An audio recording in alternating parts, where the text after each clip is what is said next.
welcome to Neil Gaiman. Author Neil Gaiman has had most of his novels optioned for films.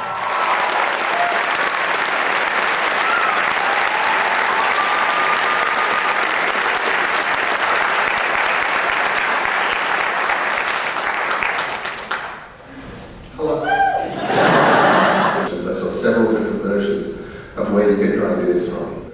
Really, you do it just by noticing. Most people do that all the time.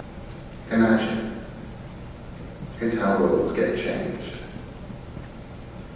I didn't set out to be a crossover author.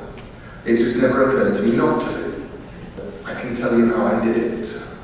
I'm not sure I can tell you how you could do it too. My first book was a children's book. I was about 22 when I wrote it, and I sent it to one publisher. It came back with a nice note from the editor saying that it wasn't quite right for them, and I put it away forever. I was a journalist for a while.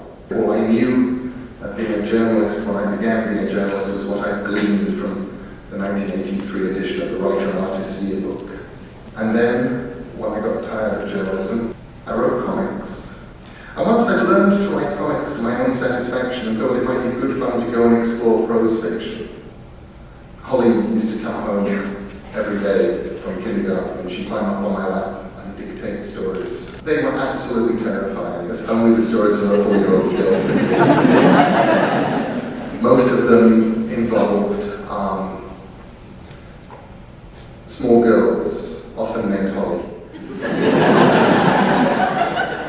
who would get home to find that their mothers had been replaced by evil witches, and then they'd have to get out and try to go to America.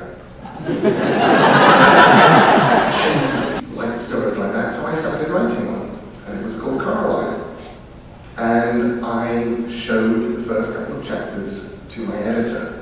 And he was a smart man and a lovely man, and he looked at this and called me up and he said, I've got to say it's the best thing you've ever done, but it is unpublishable.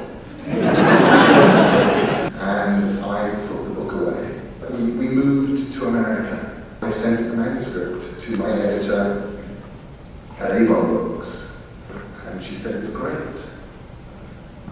What happens next? And I said, send me a contract and we'll both find out.